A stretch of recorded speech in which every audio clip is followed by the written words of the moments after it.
안녕하세요. 테크 크리에이터 꿀단지 PD입니다. 오랜만에 꽤나 괜찮은 중국병 스마트폰이 시장에 등장했습니다. 국내에 3월 30일 공식 출시된 갤럭시 A34 5G가 그 주인공인데 가격이 499만 9,400원이고 15% 정도 할인을 받아서 42만 5천 내외로 구매할 수 있습니다. 갤럭시 A3 시리즈가 처음에 등장할 때는 보급형 라인업으로 분류되곤 했었는데 어느 순간 중고병 라인업으로 올라가면서 스펙도 상향되고 가격도 올랐습니다. 특히 이번에 나온 갤럭시 A34는 프리미엄 폰에서 보는 요소들을 두루 넣어서 긍정적인 평가를 받고 있는데 40만원대 비용을 들였을 때 얼마만큼의 값어치를 할 수 있을지 껍데기부터 알맹이까지 속속들이 살펴보겠습니다. 갤럭시 A34는 S23 시리즈와 동일하게 물방울 디자인이 적용되었습니다. S23와 비교하면 들어간 카메라 수준이 달라서 물방울이 상대적으로 작고 LED 플래시 위치가 살짝 아래로 내려간 차이가 있습니다. 4개의 모서리가 둥글고 측면 모서리가 각진 형태라는 점이 비슷해서 따로 놓고 후면만 언뜻 보면 구분이 안 될 수 있습니다. 물론 측면이 무광으로 후면색과 비슷한 색상이 들어간 부분이 확실히 다르고 재질도 후면과 측면 프레임이 모두 플라스틱이라서 만져보고 두드려보면 약간의 울렁임과 함께 저렴한 티가 조금은 납니다.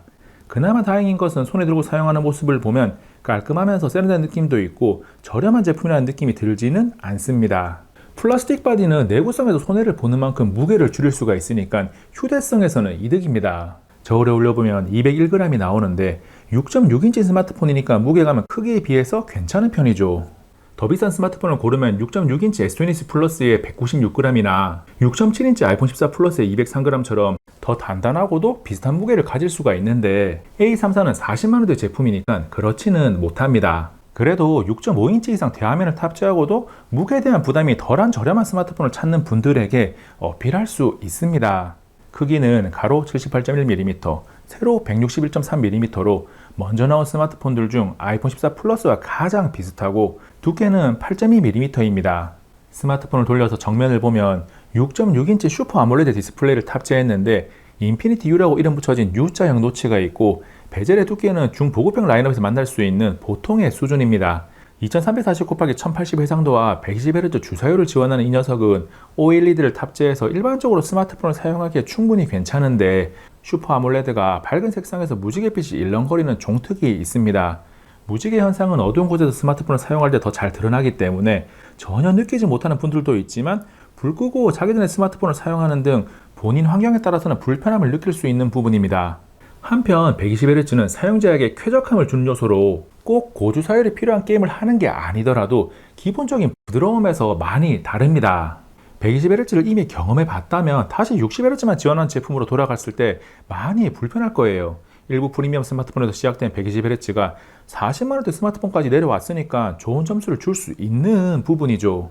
스마트폰의 두뇌 AP는 미디어텍의 디멘시티 1080으로 갤럭시 A OS에 탑재된 스냅드래곤 7780와 비슷하거나 살짝 아래의 성능을 냅니다. 긱벤치 6 점수에서 싱글코어는 비슷하고 멀티코어는 갤럭시 A34가 조금 아래고 3D마크 와일드라이브 익스트림 점수도 A34가 살짝 아래입니다.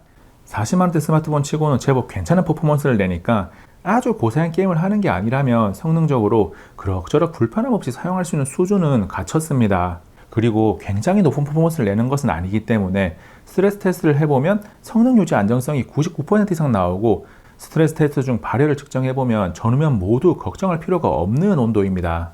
AP와 함께 성능에 많은 영향을 미치는 메모리는 6GB 램과 128GB 저장 장치를 탑재했습니다. 여기서 저장 장치의 규격을 인터넷에 검색해보면 UFS 3.1이라는 내용이 쏟아지는데 테스트를 해보면 UFS 2.1 또는 2.2 정도의 성능입니다. CPDT앱을 이용해서 읽기 쓰기 속도를 직관적으로 측정하면 UFS 2.1을 탑재한 갤럭시 A OS 엎치락뒤치락 하는 결과가 나옵니다. 그리고 PC마크 앱의 스토리지 2.0 테스트에서 19,000점 조금 안 되는 점수가 나오는데 UFS 2.1이나 2.2가 2만점 내외가 나오거든요. UFS 3.1을 탑재한 스마트폰들은 3만점 내외까지 나오고 사용 환경에 따라서 못 나와도 25,000점 이상은 나옵니다. 참고로 UFS 4.0인 갤럭시 S23는 4만점 가까이 나오더라고요. 테스트 결과를 종합해보면 갤럭시 A34는 UFS 2.1 또는 2.2 정도의 성능을 내는데 시기적으로 전년도보다 업그레이드 했을 것이라고 판단해보면 UFS 2.2가 맞을 겁니다. UFS 3.1이 2022년 프리미엄 스마트폰에 들어간 규격이니까 갤럭시 A34에 만약에 들어갔었더라면 굉장히 좋은 스펙이 되었겠지만 그렇지 않고 딱 가격만큼만 들어간 거죠. 스마트폰 가격이 내려간 만큼 카메라 품질도 떨어지기 마련이고 갤럭시 A34도 고가의 프리미엄 스마트폰을 사용해본 경험이 있다면 카메라가 조금은 답답합니다. 사진 촬영 시 셔터 속도나 촬영된 결과물을 처리하는 시간에서 약간의 딜레이가 있거든요. 그나마 스마트폰 카메라에 대한 우리의 눈높이가 상당히 높아져 있지만 갤럭시 A34로 촬영한 사진을 보면 제법 볼만한데라는 판단이 듭니다. 당연히 프리미엄급에 비해서는 품질이 떨어지지만 메인 광각 렌즈에 OIS가 들어가는 등 중급형 스마트폰 중에는 수준급입니다. 그리고 선택할 수 있는 렌즈가 광각, 초광각, 접사가 있는데 접사는 촬영할 수 있는 옵션이 하나 더 있다는 정도로만 생각하고 품질에 대한 기대는 접어둬야 합니다. 몇 번 써보면 점점 안 쓰게 되거든요. 중고급형 스마트폰에서 접사 렌즈는 트리플 렌즈 구성을 위한 구색 맞추기용입니다. 셀피 촬영한 사진도 몇 장 보고 넘어가면 이거 좋다라는 생각이 들지는 않아도 쓸 수 있겠다 싶은 정도는 됩니다. 배터리는 용량이 깡패라고 5000mAh를 탑재해서 잦은 충전에 대한 걱정을 할 필요가 없는 사용시간을 가지고 있고 충전 속도는 25W로 무난합니다. 배터리에 이어 스피커는 스테레오를 지원하는데 소리의 선명도는 그럭저럭 괜찮은데 저음부터 고음까지 전체적으로 조금 답답한 느낌이 있습니다. 공간감도 썩 좋지는 않아요.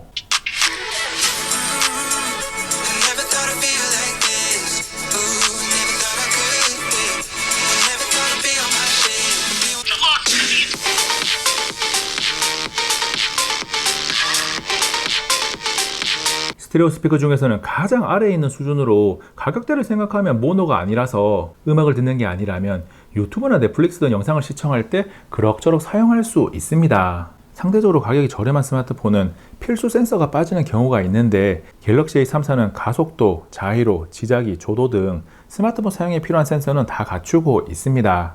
그리고 생체 보안으로 광학식 온스크린 지문인식을 탑재했는데 불편 없이 사용할 수 있는 인식률과 반응 속도를 보여줍니다. 갤럭시 A34는 A 시리즈 중에서 높이 있는 라인업은 아닌데 우리가 흔히 스마트폰을 생각하면 떠오르는 요소들을 두루 넣었습니다. 앞에서 이야기한 내용들 이외에 IP67 방수 방진을 지원하고 삼성페이를 사용할 수 있습니다. 그리고 프리미엄 제품과 동일하게 메이저 OS 업데이트 4회, 보안 업데이트 5년이 보장됩니다. 또한 카메라 영상 촬영에서 화질이 다소 떨어지긴 하지만 인물을 따라 움직이는 프레이밍 기능을 사용할 수 있고 갤러리에서는 프리미엄 제품에서 좋은 평가를 받은 AI 지우개와 사진 리마스터를 사용할 수 있습니다. 그 밖에 와이파이 5와 블루투스 5.3을 지원하고 아쉽게도 삼성 텍스는 지원하지 않습니다. 갤럭시 A34 5G가 40만원대 스마트폰이라는 점과 높아진 우리의 눈높이까지 함께 고려해서 좋은 점과 아쉬운 점을 정리했습니다. 종합적으로 특별히 많이 부족한 부분이 있는 것은 아니니까 40만원대 중고형 스마트폰으로서 돈이 아까운 제품은 아닙니다. 조금 후하게 평가하면 들어간 돈보다는 조금 더 가치를 가지고 있다고 이야기할 수 있는 녀석이거든요.